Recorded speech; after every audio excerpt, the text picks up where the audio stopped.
Para iniciar es conveniente que caigan en la cuenta que estos dos pensadores que plantean hacen parte de algo que se llama la izquierda hegeliana. Hegel plantea un movimiento de pensamiento que se llamaba el idealismo, y resulta que el idealismo pensaba que la realidad, todo lo que está, pertenece a un ejercicio dialéctico en el cual se asocian contrarios, y de la síntesis de los contrarios, tesis, antítesis y síntesis, la historia, todos los movimientos se van dando como resultado de esa confrontación, la confrontación que complementa, y de esa complementación surge una nueva posibilidad. Para Hegel era claro que el espíritu absoluto es prácticamente lo que se busca en su manifestación por autoconciencia en el desarrollo de la historia. La fenomenología de la historia es la búsqueda de ese desarrollo subrepticio del espíritu absoluto que llega hasta el culmen de la historia, que el mismo Hegel consideraba que era él mismo. Era su filosofía, era la religión protestante y era el pensamiento propio del Estado prusiano. Esa es la mezcla que es extraña. Y él se consideraba a sí mismo como el prohombre, el pensador en el cual se concretaba realmente el espíritu absoluto y manifestaba aquello. La búsqueda del espíritu absoluto era la búsqueda de la esclavitud a la libertad. La autoconciencia es finalmente el gran desarrollo del pensamiento europeo, y Hegel cree que con su pensamiento él está siendo la resultante de esa búsqueda del espíritu absoluto. Sin embargo, hay una cosa bien rara, porque los alumnos de Hegel entienden el proceso al revés. No es el espíritu el que genera la materia, sino la materia la que ha generado el espíritu. Y finalmente, lo que se le va a ir a Hegel de su planteamiento de una Europa espiritualista, idealista, con todo ese montón de cosas tan hermosas, una sociedad depositada en la tradición, en la familia, en la estética, el arte, va a encarnarse en un pensamiento, el pensamiento como el de Feuerbach, Marx y otros pensadores que van a plantear todo lo contrario. Entonces se llama la izquierda hegeliana. Entonces va a ser una corriente materialista, y allí vamos a ubicar a Feuerbach. Entremos de una vez. Él hace un libro en 1841 que se llama La esencia del cristianismo. Pero este es un libro que realmente no está dedicado solamente al cristianismo, sino que hace una crítica general a la religión, es a la religión como tal. Él piensa que lo que el hombre hace cuando es religioso es proyectar su insuficiencia y la proyecta al lugar de Dios. ¿Cuál es la esencia del cristianismo? Ya es más bien cuál es la esencia de la religión. No hay esencia. Entonces él hace una crítica terrible, mordaz, porque las religiones prácticamente son un asunto estúpido, es un asunto de nada, es un asunto que no tiene sentido. Él hace una crítica atea, hace un ateísmo radical, y va a decir que lo que el hombre sacrifica de sí mismo en la humildad, en abajar todo lo que es de grande del hombre, se lo transmite a Dios, y Dios se vuelve prácticamente, se engorda a partir de lo que el hombre le da, y el hombre pierde su categoría. Entonces, para Feuerbach el origen de la religión no es teológico, sino antropológico. Es una creación, es una proyección propia de los hombres. De esta manera, él va a hacer una crítica fuerte, muy fuerte, a todas las religiones. Las religiones son prácticamente una muestra de una precariedad de la mente del hombre, de una insuficiencia del hombre. Porque el hombre lo que va a hacer prácticamente es representar en un Dios todo aquello que no puede hacer en sí mismo, y Dios significaría esa satisfacción de lo que el hombre no puede realizar. Pasamos al planteamiento de Marx. Karl Marx es como tal un representante también de la izquierda hegeliana. La dialéctica en Hegel era una búsqueda constante de la libertad. En Marx la dialéctica va a estar está encarnada en la lucha de contrarios, y es una manifestación clara en Marx que la lucha de contrarios es, en último término, el hecho revolucionario, el hecho de que nada es estático, todo siempre se está moviendo. Entonces, para Marx, las religiones, la religión cristiana, es una forma de estatismo, de alienación, de una forma en la cual el hombre reduce su forma de ser a estar supeditado a un temor. El hombre se refugia en los dioses porque vive en un valle de lágrima, oprimido por los ricos. Entonces los pobres prácticamente le hacen caso a los ricos están contentos explotándolos porque finalmente se aguantan el garrote, se aguantan la miseria a cambio de un cielo prometido que le va a dar la tranquilidad de esa proyección del más allá, que le va a cumplir los anhelos porque tiene que aguantarse la existencia, porque finalmente el cielo va a estar prometido por ese aguante de la realidad. Marx cree que las religiones sirven como opio. La expresión de la religión opio del pueblo no es exclusivamente de Marx, ya la había planteado Kant, ya la había proclamado Heine, ya la había proclamado Engels, y hay varios autores en los cuales la religión como adormecedora de esa capacidad revolucionaria debe ser criticada. Tanto para Feuerbach como para Marx, las religiones son peligrosas y deben ser destruidas. De hecho, sus planteamientos son necesariamente ateos. Nietzsche, aunque no me lo preguntaron, Nietzsche va a hacer una asociación de aquello y va a plantear, finalmente Nietzsche no mata a Dios, pero el anuncio de la muerte de Dios es un anuncio que se hace desde una obra de David Strauss que escribe, que cuenta que Jesús en la cruz dice no hay Dios. Strauss se burla de los evangelios y dice que son simplemente pamplinadas y que son fábulas y que son cuentos chinos a los cuales no hay que hacerles caso. Pero esa es la corriente de ese momento. Entonces encontramos, por un lado, la religión como un hecho antropológico de Feuerbach, ¿cierto? La religión como una forma de conservar el statu quo de los poderosos, de los ricos, en Marx.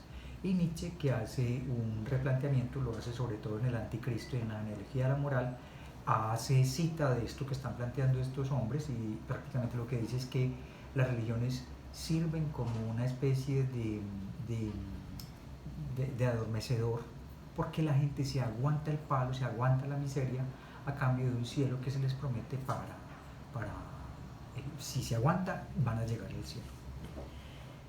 ¿Qué críticas? Hay muchas críticas con respecto sobre todo a estos pensadores. Con respecto a Feuerbach, la crítica radical sobre la esencia del cristianismo es que él no hace realmente un ejercicio investigativo. Él dice que va a hablar de la forma clásica del cristianismo, pero realmente no hace eso. Él habla de un momento que no corresponde a lo que él está hablando y se vuelve un investigador sobre todo en momentos contemporáneos al suyo. Entonces realmente no hace una arqueología de la patrística, no busca la esencia del cristianismo, sino que es más bien, dijéramos, como que se pega de los chismes y de los cuentos periodísticos del momento que critican las religiones. Hay quienes critican y dicen que se aleja realmente de algunos asuntos reales de la religión, del cristianismo, y que le falta justicia al analizar efectos reales bondadosos de su cristianismo del momento. Hay quienes critican a Nietzsche y dicen que particularmente la crítica nietzscheana es una crítica que está fundamentada en la experiencia suya propia. Nietzsche se crió en un hogar pietista, exageradamente apegado al pecado, y son desviaciones protestantes demasiado exacerbantes en el pecado. Entonces esa mirada no permitió una vista real de la religión. Y también hay críticas con respecto a la crítica marxista, que también es demasiado extremista y que deja de lado muchas experiencias religiosas cristianas que son valiosas. Como todos sabemos que no todo el mundo, las generalizaciones son totalmente riesgosas y que entre los tres hay ese tipo de ejercicio. ¿Qué puede servir al respecto de ellos? Ellos son considerados por muchos como promotores para muchos de los creyentes, para que los creyentes pongamos los pies en la tierra y que evaluemos la experiencia propia de nuestra religión, quienes somos cristianos, quienes somos católicos. Entonces hay mucha gente que habla detrás de un Nietzsche que era creyente. Él dice: ustedes los teólogos mataron a Dios, ustedes los cristianos. Entonces, de cierta forma, es un llamado de atención a la en autenticidad de la experiencia religiosa de los hombres del siglo XIX, fines del siglo XIX, y finalmente los hombres del siglo XX y XXI. Los efectos del ateísmo, los efectos de la crítica a la religión han hecho que se decante la experiencia religiosa de muchas personas. Mucha gente que ha sido atea o agnóstico, un agnóstico dice simplemente que no se puede conocer a Dios, puede que exista, pero no puede haber una experiencia real de Dios, y por eso solamente se queda alejado del hecho del misterio.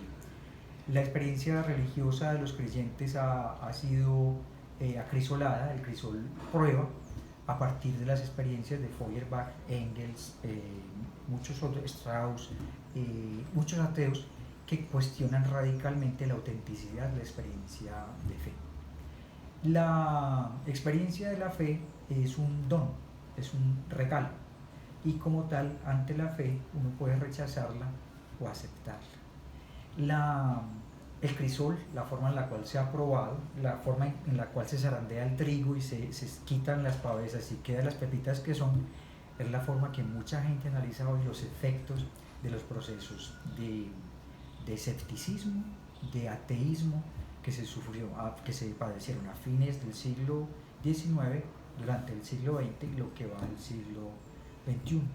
Lo cierto es que la secularización, el agnosticismo, el gnosticismo, el teísmo y todas las corrientes de creencia hacen que la gente hoy en día esté mirando de forma muy clara de qué manera hace su experiencia religiosa. Como regalo, usted puede recibir la fe, la experiencia de fe cualquiera, independientemente que usted sea de cualquier religión monoteísta o que sea politeísta.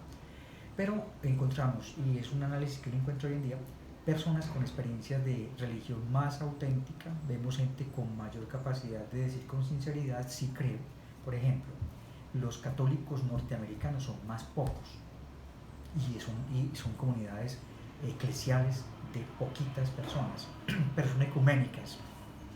En un pequeño poblado semicampestre puede existir templo luterano, puede existir templo de iglesia cuadrangular, católico, y ellos reparten cada domingo y se van todos juntos ecuménicamente a celebrar su rito del fin de semana. Entonces, son experiencias de vida que uno podría decir, uy, se acabó la religión. Falso, encuentra una gente con mucho valor en su experiencia, valora mucho su experiencia religiosa. En Latinoamérica todavía está un reservorio de fe, y encontramos, si ven en Semana Santa, grandes cantidades de personas, y uno ve los templos llenos, no sabe uno cuán sincera es su experiencia religiosa, ¿cierto? Pero también experimentamos las formas religiosas de distintas calidades. O sea, usted encuentra aquí brujería, que es una forma cuasi religiosa, encuentra quien le lee la mano, usted encuentra en nuestro mundo latinoamericano mucha mezcla de experiencias religiosas. Entonces, cuando uno va a ver la riqueza de experiencia de fe, vemos gente que es católica, bautiza a sus hijos, pero que hace ese tipo de sincretismo que hablan de una inmadurez en la experiencia de fe. Europa viene siendo arrasada desde un buen tiempo. Los anuncios de Feuerbach, Marx, Engels, Nietzsche, etc., son los anuncios de una cosa que se llama nihilismo. Los valores supremos han perdido su valor, se han invertido, y esos son efectos todavía del nihilismo que se perciben hasta este momento. Uno encuentra una secularización exagerada en la Europa actual, una pérdida de fe, y hay muchos países, no sé si supieron, por ejemplo, la visita del Papa a Chile última, mientras que en Colombia le fue muy bien, en el Perú estuvo también, le fue bien, pero en Chile no fue bien recibido. Ustedes recuerdan que la sociedad chilena es una sociedad en la cual la secularización y la izquierda han hecho un trabajo de tiempo atrás. No le fue tan bien, de hecho él metió las patas, después pidió excusas, pero esa es una evidencia que la secularización es muy notoria en nuestro contexto. Creo que les he dicho lo que me han pedido en esta entrevista.